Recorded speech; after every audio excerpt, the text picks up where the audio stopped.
السلام عليكم ورحمة الله تعالى وبركاته. حياكم الله جميعا إخواني الكرام، أسعد الله أوقاتكم بكل خير. الحمد لله والصلاة والسلام على رسول الله. رب اشرح لي صدري ويسر لي أمري واحلل عقدة من لساني يفقه قولي، وبعد. أيها الأحبة الكرام، جئناكم اليوم بمحاضرة مهمة إن شاء الله تعالى، وعنوانها: لماذا القيادة؟ سنذكر لكم إن شاء الله تعالى في الصوتيات القادمة تعريف القيادة ومما يقال عن أهمية القيادة أيضا، وسنذكر لكم أقوال العلماء في القيادة، وسنذكر لكم إن شاء الله تعالى قصة وعبرة نعتبر منها، وإن شاء الله في الفقرة الأخيرة ندخل في صلب الموضوع ونربط ما ذكرناه بما نختم فيه. تعريف القيادة. فصراحة الكثير من العلماء عرف القيادة، ولكن أحد العلماء عرفها بتعريف ذكي يجمع كل التعاريف. ما هو هذا التعريف؟ قال: القيادة هي القدرة على تحريك الناس نحو الهدف. وصراحة كونه جمع كل التعاريف، فلكل كلمة من هذا التعريف لها تعريف آخر. تمام؟ أولا نبدأ بتعريف القدرة. فالقدرة هي نوعان: إما فطرة أو مكتسبة وبإمكانك اكتسابها. فهنالك أشخاص صراحة يعني منذ ولادتهم تولد معهم صفات القائد، فهي بالفطرة. وهنالك أشخاص يكتسبونها اكتساب من خلال الممارسة. هذه أول نقطة نتكلم عنها، القدرة على تحريك الناس نحو الهدف. أما الآن التحريك، والتحريك عبارة عن 5 أجزاء، ألا وهي: أولا الترغيب، أن تستخدم أسلوب الترغيب مع كل شخص أنت قائده. تمام؟ ثانيا الترهيب، وهذا لا يعني أنه مثلا أنه شخص نرهبه بشكل ما أو من هالأمور، لا، تستخدم معه أسلوب الترهيب من ناحية أخرى، واللي هي طبعا أنه تتكلم معه مثلا، لنفترض إذا وقفت بالعمل في دي اكس ان ممكن انك تفشل، ممكن كذا، فتدخل معه بصلب الحديث انك ترهبه من المستقبل. تمام؟ الجزئية الثالثة فن الإلقاء، لابد من انك تمتلك فن الإلقاء. تمام؟ الجزئية الرابعة فن الإقناع. تمام؟ والجزئية الخامسة القدوة، أن تكون أنت قدوة لغيرك. تمام؟ أما الآن تعريف القيادة: القدرة على تحريك الناس نحو الهدف. تمام؟ فهنا نعرف هذا الأمر: الناس. تمام؟ إذا أردت أن تحرك الناس فمن باب الأولى أن تحرك نفسك أولا. تمام؟ أتأمرون الناس بالبر وتنسون أنفسكم؟ لابد من أن تتحرك أنت أولا، ومن ثم تحرك الناس. تمام؟ الآن نحو الهدف. وفي الحقيقة إذا لم يكن الهدف موجود، كل ما ذكر سابقا لا ينفع. تمام؟ كيف يعني؟ مثلا لنفترض أنت شخص ماشي بطريق ما، طيب لوين وجهتك؟ قال لي ما أدري. فكل الطرق بتودي لما أدري، بس لابد من أنه يكون عندك هدف لتوصل له بالنهاية، حتى تقدر أنك تقود نفسك وتقود الناس أيضا لهدفك إن شاء الله تعالى. أما الآن قد انتهينا من التعريف إن شاء الله تعالى، وننتقل للفقرة التالية. أيها الأحبة الكرام، مما يقال عن أهمية القيادة: 1. هي حلقة وصل بين العاملين أو المنفذين وبين الخطط والتصورات المستقبلية. فالقائد عنده رؤية لا تقل عن 5 سنوات فما فوق. تمام؟ طبعا هذا بالنسبة للقائد. تمام؟ أما المدير يرفع أو يعمل على رفع كفاءة العمل في سنة. تمام؟ هذا هو الفرق بين القائد والمدير. وممكن أن يكون المدير قائد، وممكن أن يكون القائد مدير، ولكن عليه أن يعمل بكل صفة بعملها. مثلا أنا قائد بس بدي أكون مدير، فبشتغل بأعمال المدير. تمام؟ بصفات المدير. أنا مدير بدي أكون قائد، فبشتغل بصفات القائد. تمام؟ 2. القيادة الواعية الفاعلة تدعم الجوانب الإيجابية في فريق العمل. تمام؟ نختصر عليكم: 3. القيادة لها دور رئيسي في تنمية وتدريب الأفراد. تمام؟ يعني الناس أو الأتباع، أو بالأحرى فريق العمل. تمام؟ في أبحاث علمية في علم القيادة يقول أن التدريب القيادي وجدوا أنه يرفع من نتائج العمل. انتبهوا على هذا الكلام، يرفع من نتائج العمل بنسبة 800%، بنسبة 800%، يعني 8 أضعاف. تمام. بدون تدريب قيادي إنجازك يكون ممكن أن يكون 50% أو 60%، يعني بهذا القبيل. تمام. إذا تدربت تدريب قيادي وفعال يرفع أو تستطيع أن ترفع إنجازك 8 أضعاف إن شاء الله تعالى. أما عن أفضل سن لاكتساب اللهم صل على سيدنا محمد القدرات القيادية. تمام. يعني حضرتك إذا كنت أب أو إذا كنت أم أو إذا كنت أخ أو لنفسك، أنه أنا بدي أزرع صفات القائد بنفسي. تمام.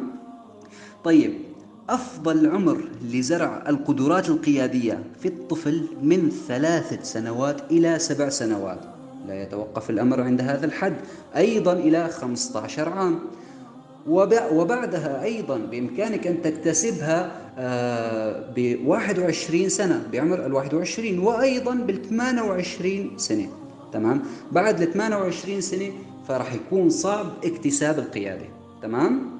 طيب، في علم القيادة يقول الخبراء إذا كنت فوق 28 سنة شو بتعمل؟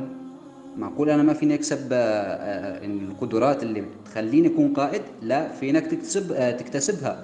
طيب، في علم القيادة يقول الخبراء إذا كنت فوق 28 سنة ركز على نقاط القوة اللي عندك، يعني استغل نقاط القوة. أما نقاط الضعف نتركها؟ لا، ما بنتركها، حاول أن تعززها أو تقويها. تمام. ولكن تكامل بفريق العمل، يعني مثلا اطلب مساعدة شخص ما يعني أو أشخاص بفريقك عندهم قوة بنقاط ضعفك. تمام. ونقاط قوتك اجعلها بفريق العمل. أيها الأحبة الكرام، وبما أن القيادة يمكن اكتسابها لابد من أن نسمع أقوال العلماء الذين أجروا بحوث علمية في هذا المجال. طيب، يقول العالم وارن بينز، وهو من أكبر وأشهر علماء القيادة في العصر الحديث، يقول صفات ومزايا أو عفوا المزايا الرئيسية للقائد الفعال. أول صفة ذكرها الرؤية المرشدة، أنه يكون عندك رؤية مستقبلية. تمام. لأمر ما، هاي أول نقطة ذكرها. ثانيا العاطفة، أن تتعامل مع الناس بعاطفة، أن تتكلم مع القلب قبل العقل، تتكلم مع القلب قبل العقل، تتعامل مع الناس بعاطفة. ثالث صفة ذكرها المصداقية، يجب أن تكون صدوق مع الناس، تتكلم معهم بمصداقية ولا تغش الناس. رابع أمر الثقة، يعني الثقة بالنفس والثقة بالآخرين. يعني صراحة في ناس عندهم خوف من المجهول، خوف من الخطأ، يعني من كلام الناس، المستقبل مثلا، وعندهم وسوسة، مثلا ما عنده ثقة. لذلك الثقة بالنفس تأتي من خلال الإيمان بالله. تمام. واليقين بوعد الله، بأنك توثق بوعد الله لك. تمام. اللهم صل على سيدنا محمد. وفي السماء رزقكم وما توعدون، هاي آية بسورة الذاريات، وفي السماء رزقكم وما توعدون. تمام. ثق بوعد الله. تمام. طبعا لابد من أن يكون عندك الثقة بالآخرين ولا تسيء الظن بمن حولك. تمام. ذكر نقطة أيضا خامس صفة ذكرها هي الفضول، أنه يكون عندك الفضول المحمود وليس السلبي. أنه مثلا أنك عندك فضول أنك تتعلم، أنك تتعرف على الجديد في العالم، أو في عالم التجارة والصناعة وفي عالم البزنس. تمام. ويكون عندك فضول في العلاقات الإيجابية. تمام. بارك الله بكم. ننتقل إلى العالم الثاني نذكره إن شاء الله تعالى لكم، ونذكر الصفات التي ذكرها إن شاء الله تعالى. العالم بيرت نانوس. تمام. بيرت نانوس كان نائبا سابقا، أو كان نائبا لوارن بينز، هو تلميذ وارن بينز عندما كان رئيس صناعة القادة جنوب كاليفورنيا.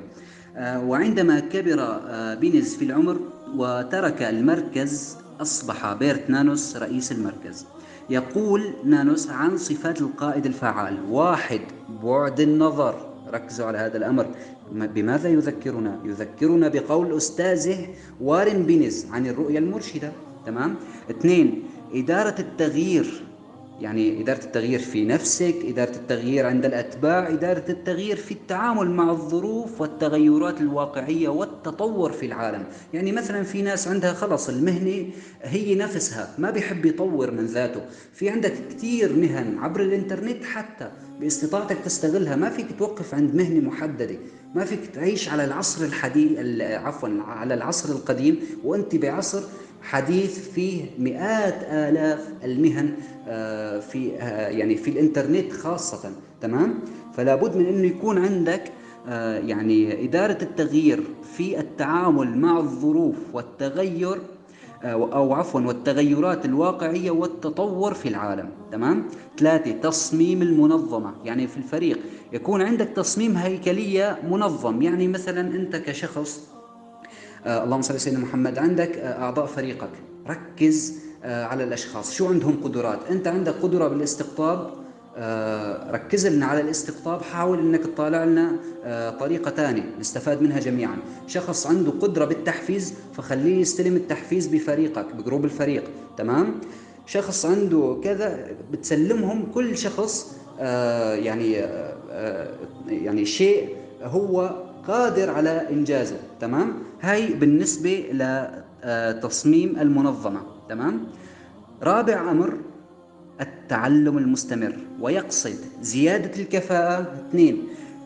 زيادة المعلومات وتحديثها. 3. زيادة المهارات. تمام. 5. المبادرة، ويقصد 1.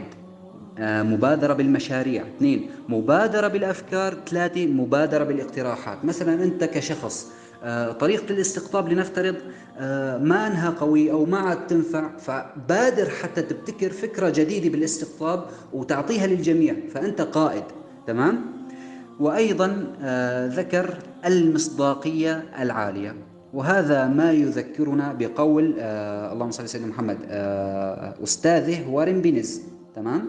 بارك الله بكم. ننتقل إن شاء الله تعالى عن يعني اللهم صل على سيدنا محمد الكلام عن عالم آخر وذكر الصفات التي تكلم عنها إن شاء الله تعالى العالم جيمس أوتول.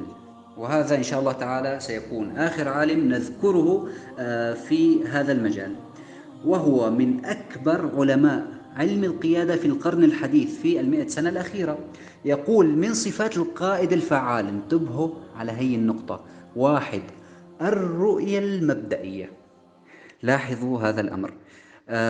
كل العلماء يبدأ مباشرة بالرؤية، نظرة مستقبلية. تمام. ولكن يختلفون في الألفاظ والتعبير.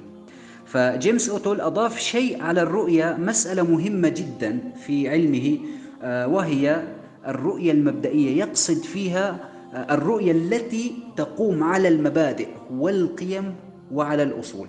تمام. 2. الثقة، نفس كلام العالم بينيز، الثقة بالنفس والثقة بالآخرين. 3. اللهم صل على سيدنا محمد وعلى آله وصحبه وسلم.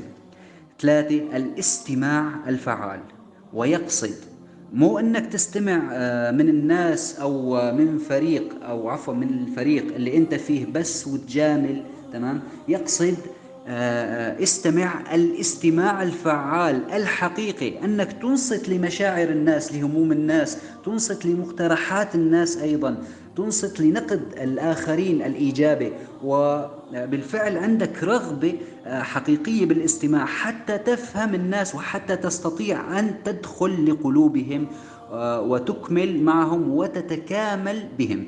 بارك الله بكم.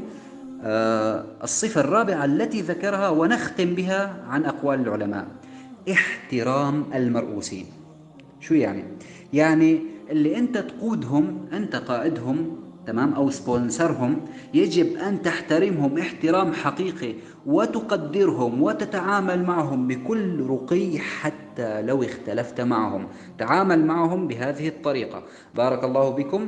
نختم الآن بأقوال العلماء وننتقل إلى الفقرة التالية: قصة وعبرة إن شاء الله تعالى نعتبر منها.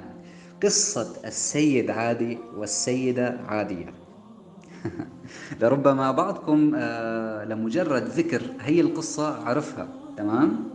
فقصة السيد عادي والسيدة عادية على نحو الآتي: ولد الطفل عادي ولادة عادية من أب وأم عاديين، عاش حياة عادية، نشأ في حياة عادية، ودخل مدرسة عادية، ودرس دراسة عادية أيضا، وتخرج تخرجا عاديا، وتخصص أيضا تخصصا عاديا، وكله عادي في عادي.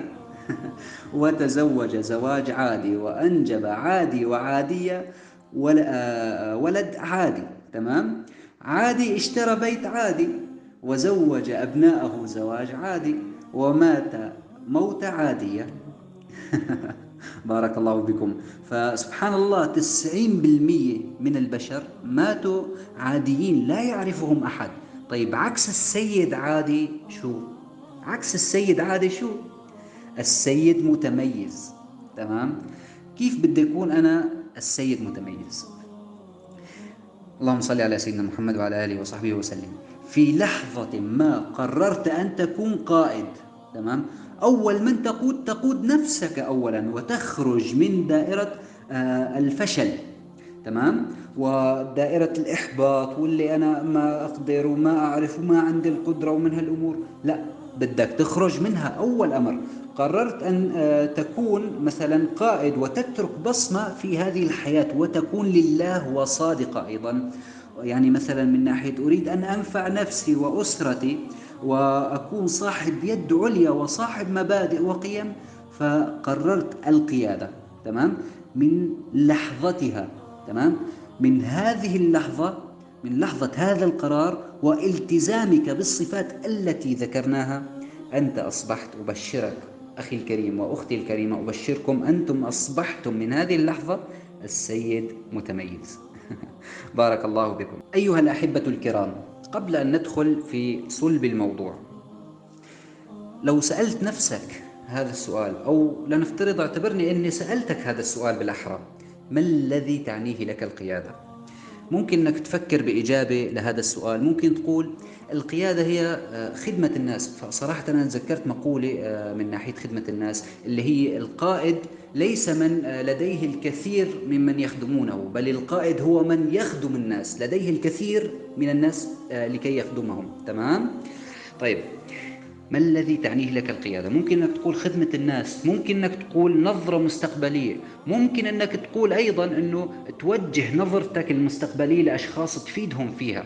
تمام. فممكن يدور بذهنك كثير أجوبة.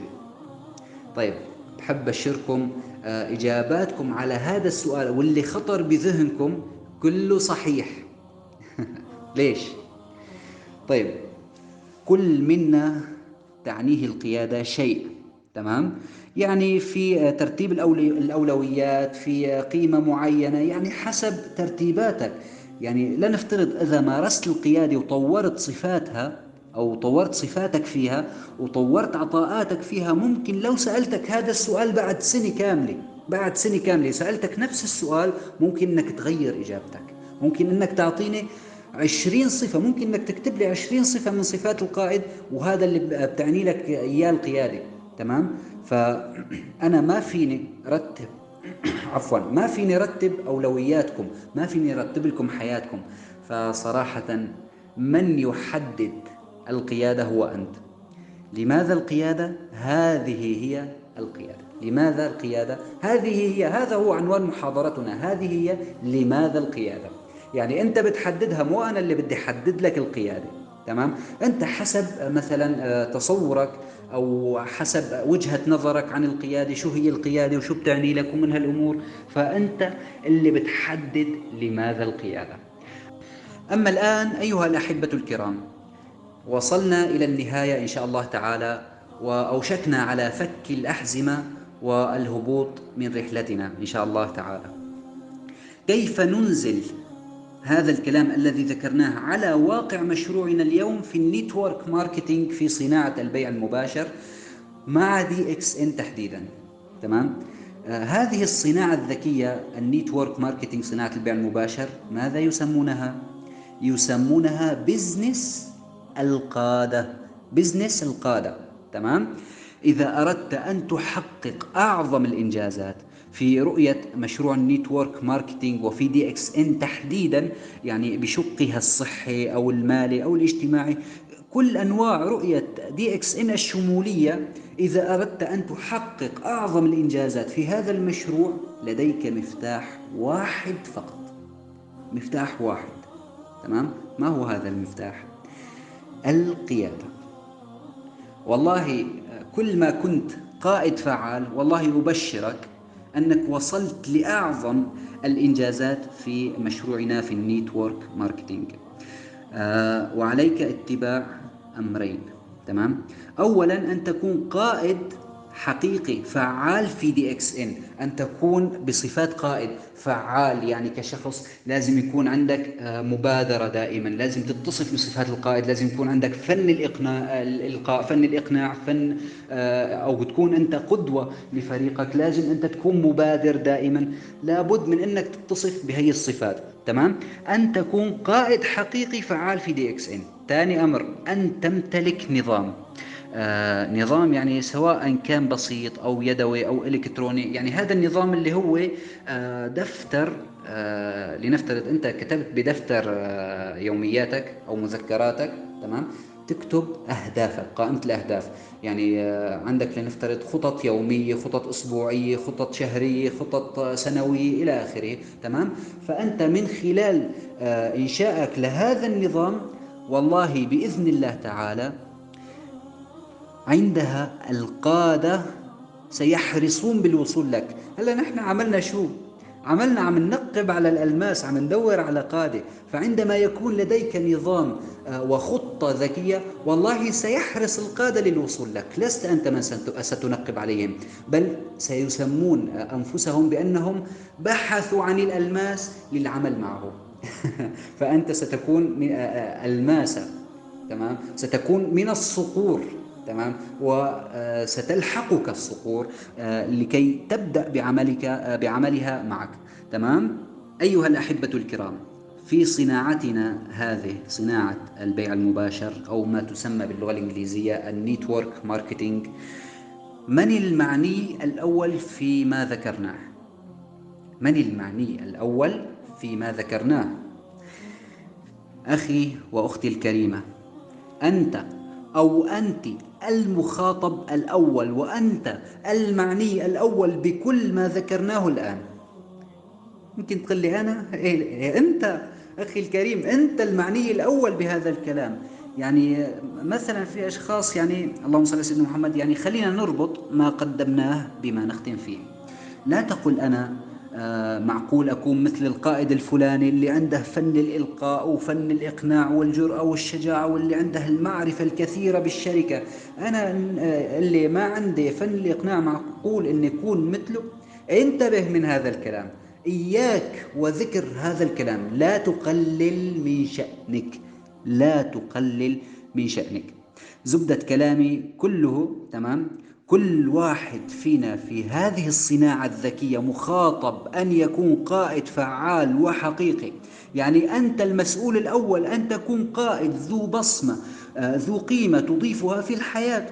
فريقك أو غير فريقك، يعني حتى خارج الشركة أنت مخاطب أنك تكون قائد. تمام؟ ولكن في عملنا أنت مخاطب أنك تكون قائد في دي اكس ان. تمام؟ اللهم صل على سيدنا محمد. بالنسبة لهذا الأمر، مثلا لنفترض بيقول لك شخص أنا ما عندي معلومات، فينك تتعلم.